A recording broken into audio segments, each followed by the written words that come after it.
जी, आज का जो बयान है मायावती जी का, आज अपने जन्मदिन पे उन्होंने जो स्पष्ट किया कि कोई भी अलायंस नहीं करेंगे। मायावती के बारे में कुछ आप प्रोडिक्ट नहीं कर सकते हैं कि वो कब क्या निर्णय ले लेंगी। कहती कुछ है, करती कुछ है, ऐसा अभी तक का एक वो रहा है। जो दूसरा प्रतिद्वंदी है चंद्रशेखर, वो लगातार इस चक्कर में है कि बहन जी फील्ड से हटे और चंद्रशेखर रावण। हाँ, चंद्रशेखर रावण, और हम जल्दी से उस जगह को पकड़े, नहीं पकड़ पा रहा, लेकिन उसका उद्देश्य वही है। पिछले एक 2-3 साल से मैं देख रहा हूँ जो मायावती का रुख है, उसको हम प्रो बीजेपी कहें या निष्क्रिय हो जाना कहें। देखिए, बीएसपी का वोट बैंक तो है, अभी हम उनको नकार नहीं सकते कि उनके पास कुछ तो भाजपा के इस बारे में जो उनका एक सॉफ्ट कॉर्नर बनता जा रहा है, और उसी संदर्भ में जो उन्होंने कहा कि हम अकेले लड़ेंगे, तो ये उसी तरफ इशारा करता है कि जब आप अकेले लड़ेंगे तो आपका वोट आपके पास रहेगा, तो फायदा तो बीजेपी को ही होगा। बिल्कुल बिल्कुल। तो ऐसी स्थिति में निश्चित रूप से ये भारतीय जनता पार्टी के लिए तो एक सुखद होगा, और भारतीय जनता पार्टी तो ये चाहती भी है कि विपक्ष बटा रहे। मायावती ने आज अपने जन्मदिन के मौके पर साफ कर दिया कि 2024 का लोकसभा चुनाव हो या अन्य राज्यों में होने वाले विधानसभा चुनाव, बीएसपी किसी के साथ गठबंधन नहीं करेगी। बीएसपी अगर गठबंधन नहीं करती है तो क्या 2024 के चुनाव में विपक्ष मजबूत हो पाएगा? क्योंकि थर्ड फ्रंट अपना रूप लेने की ओर बढ़ चला है। बीएसपी कह रही है हम गठबंधन नहीं करेंगे, समाजवादी पार्टी कांग्रेस के साथ नहीं जाना चाहती। बहरहाल अब आज हम बात करेंगे बसपा सुप्रीमो मायावती के इस स्टैंड की कि 2024 में बीएसपी किसी से गठबंधन नहीं करने जा रही है। हमारे साथ उत्तर प्रदेश की राजनीति को समझने वाले 3 वरिष्ठ पत्रकार हैं। शुरुआत प्रमोद जी से ही करते हैं। सर, आपसे ही शुरुआत कि मायावती कह रही हैं कि 2024 के चुनाव में वो किसी से गठबंधन नहीं करेंगे। इसका कुछ इफेक्ट बीएसपी के ऊपर क्या पड़ेगा? कुछ कर पाएंगे लोग? अब विपक्ष की जो राजनीति जो भारतीय जनता पार्टी को घेरने की है, वो गठबंधन की राजनीति पर के सारे विपक्ष एकजुट हो जाए, निश्चित रूप से कहीं ना कहीं उत्तर प्रदेश के परिप्रेक्ष्य में कहीं उसको थोड़ा झटका तो लगेगा। जो विपक्ष की रणनीति है कि मायावती यहाँ पर उत्तर प्रदेश की राजनीति में दखल थोड़ा बहुत तो रखती हैं, तो अब आज उन्होंने ये बात स्पष्ट कर दी कि हम न किसी राजनीतिक दल से गठबंधन भी नहीं करेंगे और हम अकेले ही लड़ेंगे। विपक्ष का ये सारे नेताओं का ये बात कहनी रही है कि वोटों को, विपक्ष के वोटों के बिखराव का लाभ भारतीय जनता पार्टी को मिलता है। तो ऐसी स्थिति में अगर आप देखें तो अखिलेश भी कहीं ना कहीं, अभी उन्होंने बहुत खुल के तो बात नहीं कही है, लेकिन समाजवादी पार्टी भी ये बात उनके प्रवक्ता और ये कहते रहे कि हम गठबंधन नहीं करेंगे, हम लड़ेंगे। तो ऐसी स्थिति में निश्चित रूप से ये भारतीय जनता पार्टी के लिए तो एक सुखद होगा, और भारतीय जनता पार्टी तो ये चाहती भी है कि विपक्ष बटा रहे और उसका लाभ हम लेते रहें। लेकिन मुझे लगता है कि मायावती के बारे में कुछ आप प्रोडिक्ट नहीं कर सकते हैं कि वो कब क्या निर्णय ले लेंगी। कहती कुछ है, करती कुछ है, ऐसा अभी तक का एक वो रहा है उनका। तो अब आते आते क्या स्थिति बनती है ये देखने को, अभी चूंकि समय है, गठबंधन की शुरुआत है, तो उसमें आगे बातचीत में कहाँ क्या रास्ता निकलता है। अगर गठबंधन नहीं होता है तो ये भी संभावनाएं हो सकती हैं कि इंटरनल कोई, तो अगर गठबंधन नहीं होगा तो क्या विपक्ष इस स्थिति में होगा कि जो बीजेपी जैसी बड़ी पार्टी और नरेंद्र मोदी जैसे बड़े चेहरे के सामने ये लोग टिक पाएंगे? बिल्कुल ये ठीक कह रहे हैं कि नरेंद्र मोदी का अभी पूरे देश में कोई विकल्प नहीं है उनकी टक्कर का, या उनको पैरेलल खड़े होके कोई उनको चुनौती दे सके। विपक्ष के पास कोई ऐसा नेता नहीं जिसका कि देशव्यापी कोई असर हो। ये बात बिल्कुल सही है, लेकिन चूंकि विपक्ष भी डरा हुआ है भारतीय जनता पार्टी से, तो ऐसी स्थिति में वो तमाम कोशिशें तो करेंगे। और ये भी बात हो सकती है, संभावनाएं, राजनीति में तो कुछ भी संभावना से इनकार नहीं किया जा सकता है। ये भी हो सकता है कि कुछ सीटों के एडजस्टमेंट को लेके कुछ इंटरनल कोई ऐसा गठबंधन बन जाए कि जिसमें वोटों का बिखराव न हो। इस पर भी विपक्ष गंभीरता से विचार कर रहा है कि अगर कहीं साथ नहीं आते हैं, अब जैसे समाजवादी पार्टी का ले लीजिए कि वो केसीआर के में वहां चले गए, उन्होंने कहा हम वहां आएंगे, लेकिन इनकी रैली में उन्होंने स्वागत किया और नहीं गए। तो क्षेत्रीय दलों की अपनी कुछ व्यवस्थाएं भी हैं, मजबूरियां भी हैं। सुरेंद्र दुबे जी से भी पूछेंगे। मायावती कह रही हैं हम किसी के साथ नहीं जाएंगे और 2024 का चुनाव भी है, तो क्या विपक्ष सब अकेले अकेले अगर अपना अपना राग और अपनी अपनी ढपली अलापेंगे तो क्या बीजेपी के जो कोरस गा रही है वो उसके आगे ये दब नहीं जाएगी? कुछ कर पाएंगे लोग? देखिए, जो मायावती ने आज कहा कि वो अकेले चुनाव लड़ेगी, ये विपक्षी एकता के संदर्भ में एक बुरी खबर है, क्योंकि चर्चा चल रही थी कि विपक्ष एक होगा और फिर वो बीजेपी का मुकाबला करेगा। लेकिन मेरा मानना है कि मायावती जो अभी कह रही हैं, अभी पूरा साल भर है, अंत तक क्या कहने लग जाएंगे इन लोगों को कोई भरोसा नहीं है। और अकेले चुनाव लड़ेंगी ये, और अखिलेश यादव राहुल गांधी की मीटिंग भारत जोड़ो यात्रा में नहीं गए। तो अगर हम दोनों चीजों को जोड़ें तो उत्तर प्रदेश तो बीजेपी के लिए बिल्कुल क्लीन स्वीप कर दिया उन्होंने, क्योंकि विपक्ष वहां पे सपा ने कांग्रेस से दूरी बना ली है। मायावती कह रही है हम अकेले ही चलेंगे। तो जाहिर है बीजेपी के लिए तो वो खुली चुनौती है, कोई खुला खेल होला, कोई चुनौती की बात ही नहीं। लेकिन अगर आप इसको दूसरे संदर्भ में देखें, और मुझे ऐसा लगता है कि अल्टीमेटली यही होगा चुनाव से पहले कि जो भी क्षेत्रीय दल हैं वो कहेंगे हम लड़ेंगे, और फिर लड़ने के बाद जो चुनाव परिणाम आएंगे उसके बाद वो तय करेंगे कि हमारा कोई अरे मान लीजिएगा 85 सीट जीत post election alliance, post election alliance का सीनीरियो वही शायद प्रैक्टिकल भी है। देखिए, अभी उत्तर प्रदेश में नहीं बन रही है। अकेले मान लीजिए मायावती उधर चली गई तो अब अखिलेश अकेले तो बीजेपी से नहीं लड़ सकते, ठीक है। और बीजेपी ये चाहती भी, फिर पिछले एक 2-3 साल से मैं देख रहा हूं जो मायावती का रुख है उसको हम प्रो बीजेपी कहें या निष्क्रिय हो जाना कहें।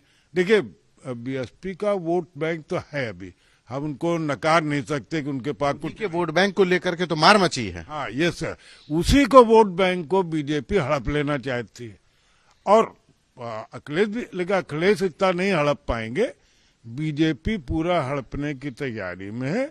तो अगर इस मामले में नेता लोग, पत्रकार लोग, बहस करने वाले लोग ये कहना शुरू कर दें कि ये बीजेपी की चाल है या बीजेपी के दबाव में मायावती ऐसे कर रहे, तो इसमें हम लोगों को नाराज नहीं होना चाहिए, क्योंकि ये बात साफ नजर आ रही है। अब राजनीति कर रही है, वो आपको मालूम है कि अकेले आप, भाई दारा सिंह आ गए मैदान में, अब आप कह रहे कि हम अकेले लड़ेंगे, जबकि आपकी हैसियत नहीं है। आपका एक जो दूसरा प्रतिद्वंदी है चंद्रशेखर, वो लगातार इस चक्कर में है कि बहन जी फील्ड से हटे, और चंद्रशेखर रावण, हाँ चंद्रशेखर रावण, और हम जल्दी से उस जगह को पकड़े, नहीं पकड़ पा रहा, लेकिन उसका उद्देश्य वही है, ठीक है ना। और पिछले अखिलेश से मुलाकातों का दौर भी जारी है, दौर पश्चिमी उत्तर प्रदेश में बहुत इंपॉर्टेंट फैक्टर भी है। और 2022 में जिस तरह से मायावती ने दांव दिया या बीजेपी के साथ चली गई ओपनली, और अमित शाह ने ओपनली कहा कि मायावती से डील हो गई है, बात बन गई है, कोई खंडन नहीं किया उन्होंने।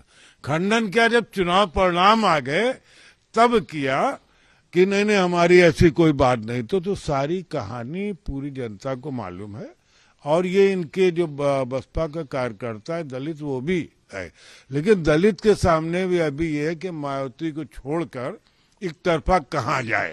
आप कह रहे थे कुछ प्रमुख। अभी सुरेंद्र जी ने एक बात कही पोस्ट पोल अलायंस की, तो वो तो अपनी जगह पे वो तो वैसे भी बाद में होते रहते हैं। सवाल इस समय जो मौजूद प्रश्न है वो ये है कि भारतीय जनता पार्टी को रोकने के लिए अगर आप गठबंधन नहीं होगा तो ये वोटों का जो बिखराव होगा भारतीय जनता पार्टी को, जैसा सुरेंद्र जी ने कहा, वो सीधा सीधा जाएगा।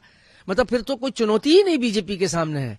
और फिर जब वो सरकार यहाँ 80 सीटों की जो क्लेम कर रही है भारतीय जनता पार्टी कि हम 80 की 80 ही जीतेंगे, तो जो ये स्थितियां हैं, इस स्थितियों में तो बीजेपी को उसका लाभ मिलेगा, वो इसमें तो कहीं कोई दुविधा नहीं है। तो पोस्ट अलायंस तो तब होगा कि जब आप सरकार बनाने की स्थिति में होंगे। तो जब आप इस हैसियत में नहीं होंगे तो सबसे पहले तो भारतीय जनता पार्टी को रोकने का प्रश्न विपक्ष के सामने और विशेष रूप से क्षेत्रीय दलों के सामने है। क्षेत्रीय दलों के सामने सबसे बड़ी चुनौती भारतीय जनता पार्टी की यही है। और 24 में अगर ये नहीं हुआ तो क्षेत्रीय दलों अपने नेपथ्य में चले जाएंगे, फिर उनको कोई पूछने वाला नहीं मिलेगा। आइडेंटिटी क्राइसिस हो जाएगी, आइडेंटिटी क्राइसिस। आपसे कि क्या लगता है कि मायावती कुछ करिश्मा कर पाएंगे, अकेला चना पहाड़ फोड़ पाएगा? देखिए संतोष जी, आज का जो बयान है मायावती जी का, आज अपने जन्मदिन पे उन्होंने जो स्पष्ट किया कि कोई भी अलायंस नहीं करेंगे, उसका एक कारण, बड़ा कारण जो ये है कि उनके जो लोग हैं, उनके जो फॉलोअर्स हैं, उनके जो वोटर्स हैं, उनको एक चीज लगने लगा था कि बहन जी जो है कहीं न कहीं अपने आदर्शों से, उसूलों से, और जो अपने एक जो काशीराम जी ने एक और लकीर खींची थी उससे दूर जा रही हैं। तो निश्चित रूप से उनको ये जो, पहले तो उन्होंने सिर्फ दलितों की बात करी, फिर सवर्णों की भी वो हिमायती बनने की कोशिश कर रही थी, तो आज उन्होंने स्पष्ट किया कि हम इस तरह से कोई भी ऐसा एक्सपेरिमेंट नहीं करने वाले हैं। और पिछले 1.5 दशक में आप देखिए तो मायावती जी का जो वोट परसेंटेज है वो स्थिर है, लगभग हल्का गिरावट है या हल्का कहीं पे उसमें आया है, लेकिन जो उनका वोट बैंक है वो एकदम स्थिर है, लेकिन वो कहीं पर भी जीतने की स्थिति में नहीं है। तो निश्चित रूप से आज जो उन्होंने एक स्पष्ट वो किया, उससे भाजपा को ही फायदा दिखाई देता है, क्योंकि जब तक सभी लोग एकत्रित होकर, मैंने फिर पहले भी ये बार कई बार कही है कि भाजपा वर्सेस ऑल का इलेक्शन हो रहा है इस समय। आप उत्तर प्रदेश की ले लीजिए तो ऑल में तो ये फिर अलग अलग छितरा रहे हैं, तो फिर कहाँ ऑल आ जाएंगे? ये इन्होंने स्पष्ट आज इन्होंने कर दिया है कि भाजपा के साथ में जो इनके ऊपर आरोप भी लगता था कि मायावती एक बी पार्टी की तरह खेल रही है, तो उन्होंने कहीं न कहीं आज वो बता भी दिया। उन्होंने आज भाजपा पर हमलावर हुई, उन्होंने निवेश के नाम पर धोखाधड़ी की बात करी, उन्होंने ये भी कहा कि लॉ एंड ऑर्डर पे नाम पर शोषण हो रहा है, लेकिन उन्होंने कोई भी कटु बात भाजपा को नहीं बोली, जबकि सपा और कांग्रेस को आरक्षण का विरोधी भी उन्होंने ठहरा दिया। तो भाजपा के बारे में जो उनका एक सॉफ्ट कॉर्नर बनता जा रहा है, और उसी संदर्भ में जो उन्होंने कहा कि हम अकेले लड़ेंगे, तो ये उसी तरफ इशारा करता है कि जब आप अकेले लड़ेंगे तो आपका वोट आपके पास रहेगा, तो फायदा तो बीजेपी को ही होगा। बिल्कुल बिल्कुल। देखिए भाजपा ने एक और कार्य किया है कि वो दलितों को लेकर और दलितों के महापुरुषों को लेकर वो बड़ी संजीदा हो गई है। उन्होंने कई कार्यक्रम चलाए, कई तरीके से दलितों को जोड़ने का कार्य किया, लेकिन उस पर भी मायावती जी जो है भाजपा पर हमलावर नहीं है। और आज उनका जो विपक्ष का बिखराव दिखाई दे रहा है कि अगर वो एक साथ नहीं आ रहे तो सीधे रूप से भाजपा को ये फायदा पहुंचाएगा। आपने अभी शुरुआत में बात की कि मायावती ने से कुछ लोगों ने कहा कि आइडियोलॉजी से अंतर हो गया। आज मायावती ने उन आइडियोलॉजी से अंतर जो दूर हो गए उनके लिए भी कहा कि अब जो दूर जाने वाले जो नेता हैं उनकी वापसी, मतलब घर वापसी, जो बीएसपी छोड़ करके गए हैं उनको अब वो नहीं लेंगी वापस। देखिए मायावती से जो छिटकने वाले नेता थे उनका बड़ा जो आरोप लगाया गया कि पैसे का इसमें बहुत बड़ा लेन देन होता था, टिकट बेचने की कई बार बात आई, तो अब उनको वापस लेना नहीं लेना अब फिर वही अर्थ की बात होती है। और मायावती जी का मैंने स्पष्ट किया कि जो अपने फॉलोअर्स हैं, वोटर्स हैं, उनको एक संदेश ये गया कि हम अपने जो हमारी लड़ाई थी उसी को मजबूत करने जा रहे हैं। जब हम मजबूत स्थिति में होंगे तो हर तरह के फायदे हमको मिल सकते हैं, हम सत्ता में ना भी रहें तो भी हमें फायदे मिल सकते हैं। हमारे ऊपर कम से कम सीबीआई और ईडी जैसी बड़ी संस्थाएं नहीं आएंगी, क्योंकि हम बहुत चीजों में लिस्टेड हैं। तो ये चीजें जरूर देखने को सामने आएंगी। सुरेंद्र जी, ये बताइए कि मायावती ने कह दिया कि जो उनके लोग थे जो छोड़ करके गए उनके लिए दरवाजे बंद कर दिए, लेकिन एक सवाल ये भी है कि मायावती या बीएसपी में, अगर हम कहें बीएसपी में मायावती के अलावा दूसरी जो लीडरशिप है, सतीश चंद्र मिश्रा दिखते थे लेकिन वो भी नेपथ्य में चले गए, वो अब कहीं दिखते नहीं है। तो सेकंड लीडरशिप है नहीं। जो पुराने जो नेता गए हैं उनकी वापसी की जो बात है उसको मायावती ने दरवाजे बंद कर दिए हैं। देखिए, पुराने नेताओं पर जाएं तो वो कांसीराम के समय तक साथ थे। कांसीराम जी के जब निधन हो गया तो मायावती ने एक एक करके जो भी पुराने स्टालवार्ड से सबको गुड बाई कर दिया।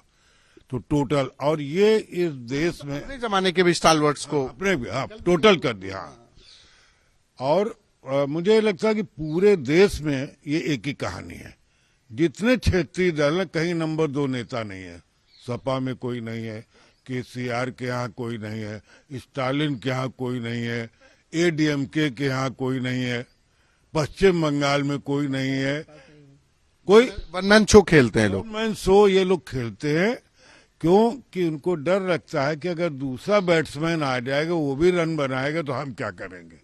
हाँ, संपत्ति देने के लिए, जैसे मायावती बार बार कहते कि मेरे घर से कोई आदमी पदाधिकारी नहीं होगा, कोई पार्टी, खुद वो अपने भतीजे को लाए, अपने भाई को लाए, उसको पदाधिकारी भी बनाए। उसको तो आगे बढ़ा रही है। हाँ, आकाश को आगे बढ़ा रहे। तो इन लोगों के साथ ये देखिए, बात बहुत लंबी लंबी करते हैं। ये मैं इन्हीं को नहीं, मायावती को अकेले नहीं कह रहा हूँ, जितने क्षेत्रीय दल है, लेकिन करते ही है कि इनका जो देश प्रेम, समाज प्रेम और जाति प्रेम जो रहता है, परिवार तक ही रहता है। जो कुछ रहे हमारे ही पास रहे, हम हमार हमन मोर बाप झम्मन, बस ये स्टाइल इनका रहता है। एक बार फिर से आप क्या हम हमार हमन मोर बाप झम्मन, इसका अर्थ समझा दे।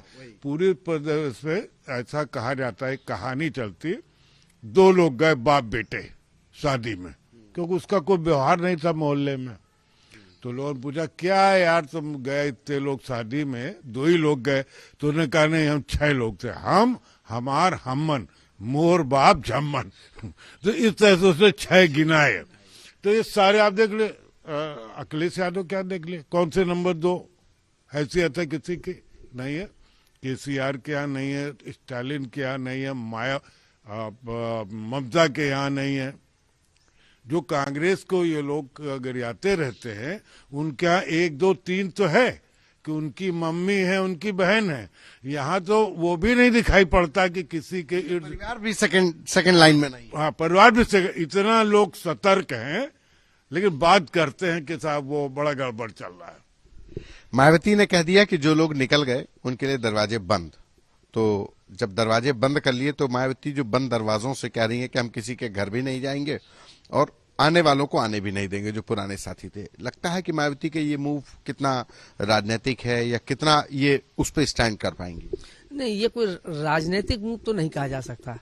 जो राजनीति है और राजनीति का जो चलन है, भारतीय क्या नाम बहुजन समाज भारतीय पार्टी के पास काशीराम जी ने, जैसा सोरेन जी ने भी कहा, काशीराम जी ने दलितों के और कुछ पिछड़ों के नेताओं को वहां निकाला और उनको एक बड़ा कद दिया।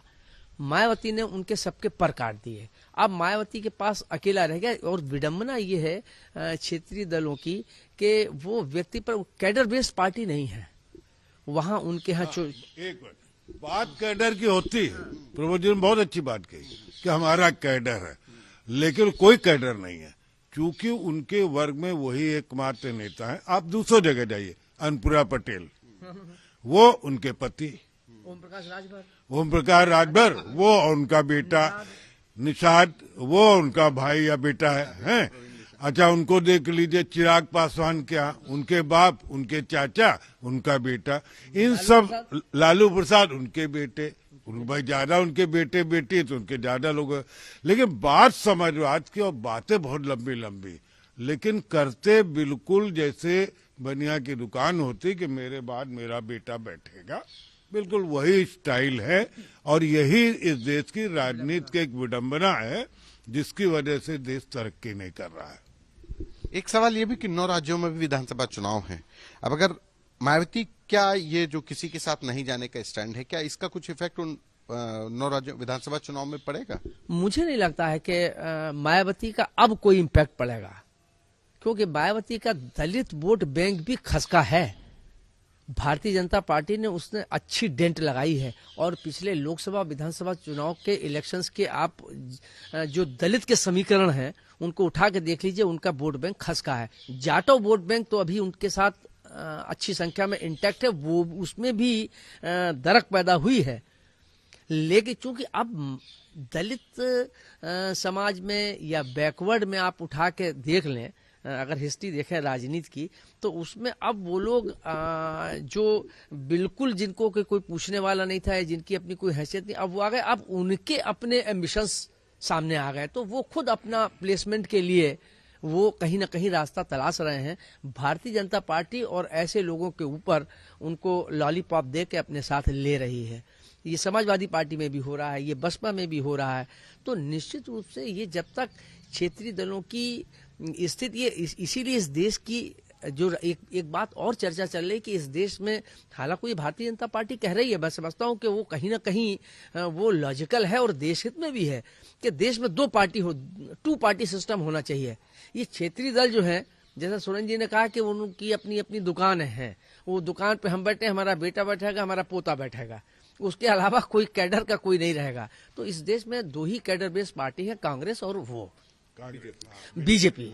और जो वामपंथी दल थे वो सिमट गए, वो खत्म हो गए। वरना ये 3 लोगों का अपना एक कैडर था, कैडर बेस थे। इसमें पारिवारिक या जातिगत कोई आधार नहीं था कि ये जातिगत पार्टी है, व्यक्तिगत पार्टी है। इनके अपना कैडर था, उसमें से लोग निकल के आते थे। तो यही स्थिति है कि अब राजनीति में क्षेत्रीय दलों के प्रादुर्भाव से एक स्थिति ये पैदा हो गई कि जो क्षेत्रीय दलों ने लाके कर दिया कि राजनीति के मूल्य सिद्धांत सब बिगड़ गए।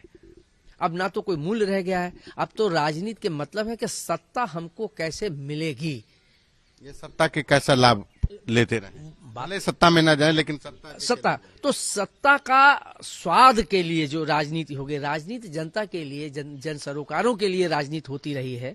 लेकिन पिछले 3-4 दशकों से जो डेटोरेशन शुरू हुआ राजनीति में और इन क्षेत्रीय दलों के आ जाने से ये बार्गेनिंग करने लगे। अब देखिए, ये इस देश में ही संभव है कि चौधरी चरण सिंह जी प्रधानमंत्री हो गए, उनके पास कितने विधायक सांसद थे, चंद्रशेखर जी के पास कितने सांसद थे, ये छोड़ दीजिए, गुलजारी आई के गुजराल तो अकेले थे, एस डी देवेगौड़ा तो फिर 2-4 लोग तो थे, लेकिन आई के गुजराल के पास तो कुछ भी नहीं था।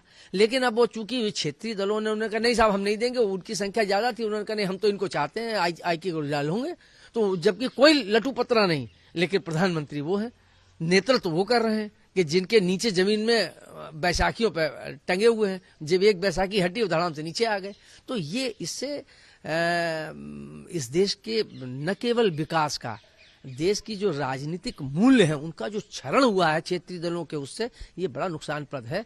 और इसमें 2 पार्टी सिस्टम की हालांकि राजनीतिक दल उसका विरोध करते हैं, क्योंकि उनके अपने वेस्टेड इंटरेस्ट हैं, क्योंकि वो कैडर बेस नहीं है, वो या तो पारिवारिक है या जातिवादी है। ये विडंबना है अगर जब तक ये ठीक नहीं होगी। और मुझे लगता है कि जो हालात हैं, हालात वही बनना है कि 2 पार्टी सिस्टम रह जाएगा आने वाले समय में। धन्यवाद। तो अब इस देश में जो क्षेत्रीय दल हैं उनकी अपनी मंशाएं हैं, उनके अपने एजेंडे हैं, और एजेंडे जनता सरोकार से दूर हैं, जन सरोकार से दूर हैं। रही बात मायावती की, तो हिंदुस्तान की राजनीति में पोस्ट अलायंस भी बहुत कुछ खेल करता है। मायावती कब तक अपने इस स्टैंड पर कि वो किसी भी दल के साथ नहीं जाएंगी, ये कायम रहती हैं, ये वक्त तय करेगा। कैमरा पर्सन रोहित के साथ संतोष कुमार, यूपी तक।